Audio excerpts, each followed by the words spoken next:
Now, if you do XRD of a material and you calculate the crystallite size using the Scherer formula, and then you do transmission electron microscopy and look into the crystal size, and they are not matching, then what will you do?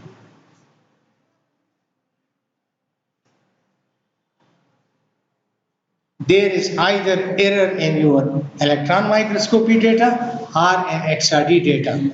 You have not done it correctly. Secondly, I time and again tell students that the main deficiency of the transmission electron microscope is its sample size. Right? The sample size is so small that you are measuring something very big and you cut a 3 millimeter diameter disc from that, then you thin down it to the 100 micrometer, and then you dimple it to the 25 micrometer, and in that 25 micrometer you thin a very small area to 20 nanometer. So its thickness is 20 nanometer, and the area which is there, it may be hardly a couple of micrometer, or say 10-20 micrometer. So a 10-20 micrometer into 20 nanometer area cannot represent the sample. That is why people prefer to do more and more sample to confirm your observations and confirm your data from other techniques. So when you come down from the X-ray regime, then you have the ultraviolet radiation, which comes from 10 nanometer to up to here 100 nanometer. Then the visible and light is coming here from 100 nanometer to 1 micrometer, right? So with the visible light, you can expect theoretically a resolution of 50 nanometer up to half a micrometer, right? By the wavelength formula, approximately half the wavelength, right? So the resolution with the visible microscope, where is it? This, with the visible microscope, it will be from 50 nanometer to half a micrometer. But in practice, it is not so. It will be a little bit. You will have to give room for the errors and instrumental rejections. Then the infrared radiation starts from here, slightly above 1 micrometer up to here, 1 millimeter. And from there onwards, you have the millimeter and centimeter and meter wavelengths for microwaves, for radio waves, and the modern electronic industry and telecommunication industry is wholly in this region. The microwave and millimeter wave radiations are used. Now, coming back towards the numerical aperture, which we discussed in the last lecture, that numerical aperture in optics, a numerical aperture of an optical system is a dimensionless number that characterizes the range of angles where which the system can accept and emit light. Here you see, this is the range. That if the numerical aperture is here, then this ray is not intercepted or accepted and not transmitted. So it will go up to here maximum, right? Secondly, as we discussed in the last lecture, I confirmed it that the speed of light is constant but in vacuum.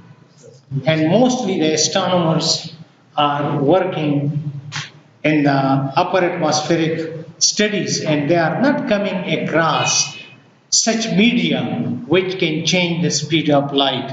And that is why it is believed like that. If it enters from a rarer medium into a denser medium, the ragi medium na dungi medium taji. Ragi or dungi, dense and rare. Yes, when it goes into a denser medium, it will slow down, and the equation which was given in the next slide. So look at this. That here, it reaches here, here it slows down, and then it takes again when it is in free space, right? Here it has been explained a little bit more that numerical aperture is a measure of the highly diffracted light rays captured by the objective lens. The high angle diffracted rays captured by the objective lens. If they are beyond the axis of the objective lens, higher numerical apertures can be obtained by increasing the imaging medium refractive index. The higher the refractive index, the more will be bending. If it is this refractive index, just change the direction like this, and other change is like this, then the more the bending, the higher will be the refractive index. So you are looking for a higher refractive index material to give you higher magnification. The more it bends the light, the more wider area it will show you, and it will enlarge the object accordingly. Numerical aperture depends upon the objective construction. Does it have a higher refractive index or lower? How is it constructed? Is it the concavity, convexity is more or less? The concavity is more or less. So all the construction features contribute to the numerical aperture. Secondly, the working distance. Can you see better from here, from here, from here? So the objective, the numerical aperture will change with the distance between the object and the objective aperture lens, and the refraction coefficient n. So this is the same refractive index. They are sometimes calling it refractive coefficient or refractive index or index of refraction. So don't get confused with the name. The refraction coefficient n of the emergent medium, where alpha is the maximum light cone angle. This is the cone and this is the maximum angle where the rays are within the approach of the aperture. And refractive indices of air are 1, for water it's 1.33, and for glycerine it is 1.47, and oil it is 1.518, and for oil 444,967 it is specific oil. And in the start, in those days, people struggled a lot. They were not thinking of electron microscopes. They were thinking of increasing the index of refraction of the medium through which the rays were going. And they were trying different liquids, that which liquid has the maximum refractive index, so the maximum bending of the rays will occur and the maximum magnification will happen in that case. That is why people determine the refractive indices of various materials. And here is the point, that the index of refraction of the material is a dimensionless number that describes how fast light travels through the material. It is defined as N, which is C over V. Yes. So if the radiation is traveling with the velocity of light, with the speed of light, then V and C are equal and N is 1, which is the case of the vacuum. And if the V is less, then N will increase. When V is lower than the speed of light, then obviously the N will increase, and with this you will get more and more magnification of the object. Refractive index is the speed of light in vacuum divided by the speed of light in a denser medium. And for diamond, they say that the refractive index is 2.417. So this is the highest I could see. When light enters a denser medium like from air to glass, the speed and wavelength of the light wave decrease while the frequency stays the same. And light moves slower through denser media because more particles get in its way. The interaction of radiation with matter is basically the same thing. That when you are talking of interaction of radiation with matter, whether it was in the environmental sciences, whether they are in the electron microscopy, they are disrupting the motion of the radiation, and that disruption you measure, right? That disruption in the motion is basically measured by the different techniques you use to know about the particles and things like that. Now let us move a little bit forward. Ernst Abel, his formula was 0.61 lambda over Na is the resolving power. Na is n sine alpha, right? The numerical aperture Na is n sine alpha, the angle of the light cone, the maximum, right? And n is the refractive index of the medium, and n sine alpha is Na, and n is the index of refraction, and alpha is the half angle of illumination, right? So it's the half angle of illumination. So you can increase this angle. Increase the distance will decrease the angle. Increase the distance will decrease the angle. Decrease the distance will increase the angle. But there are limitations on these things. I can't see the marker better here in comparison to this. So all these limitations are there. And here they have 1.2 and this is 1.2, but the diameter, do people call it diameter of the lens, is 10 millimeter and 18 millimeter. So if you have this distance, then you need this much size of the lens. And if you need the same but a different height, then you need a larger objective. Here, refractive index is dependent on a ray of illumination entering a medium of differing density, causing the beam to bend. This differing density, it is the optical density, right? It is not the ordinary density. How much disruption it causes the radiation when it passes through it. And reflection and refraction.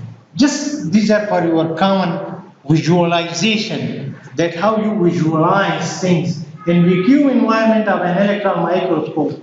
Inside the microscope, I don't remember, but in optical microscopy you don't have vacuum. You are working in air. But when you are dealing with electrons, then the electrons are very, very small particles.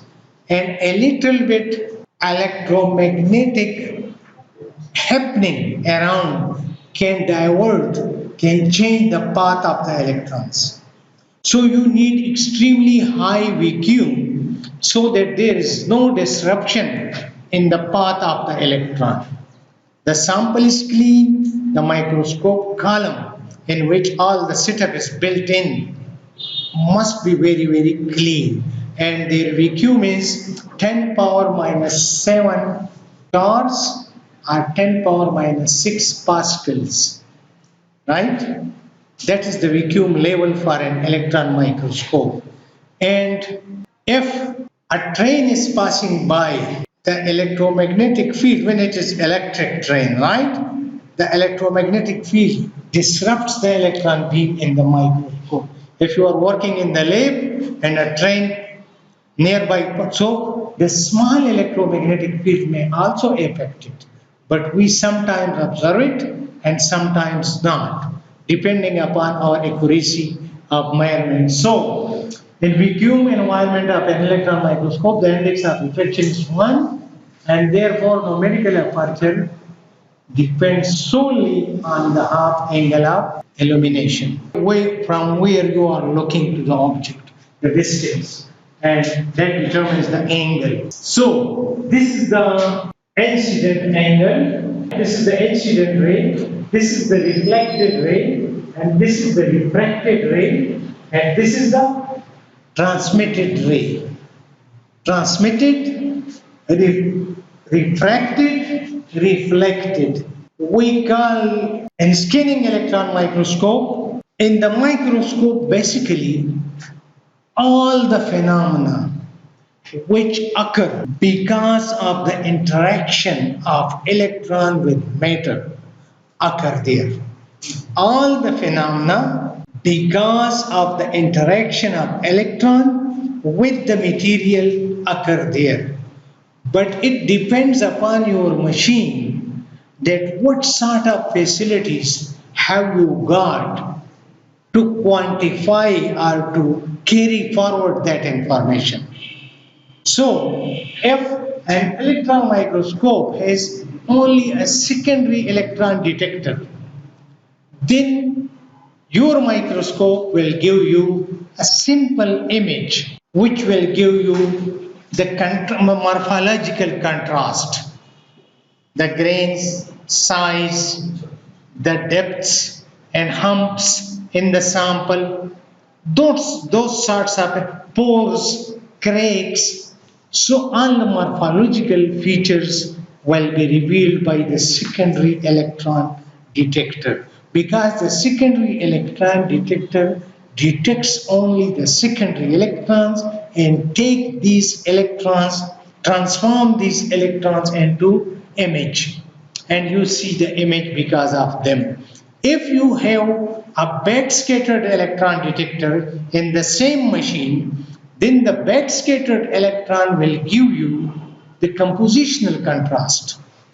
It will not be the morphological contrast. It will be the compositional contrast. You will not see ups and down in the sample, but you will see variation in the contrast. By contrast, I mean brighter, darker, grayer, in between, above and below.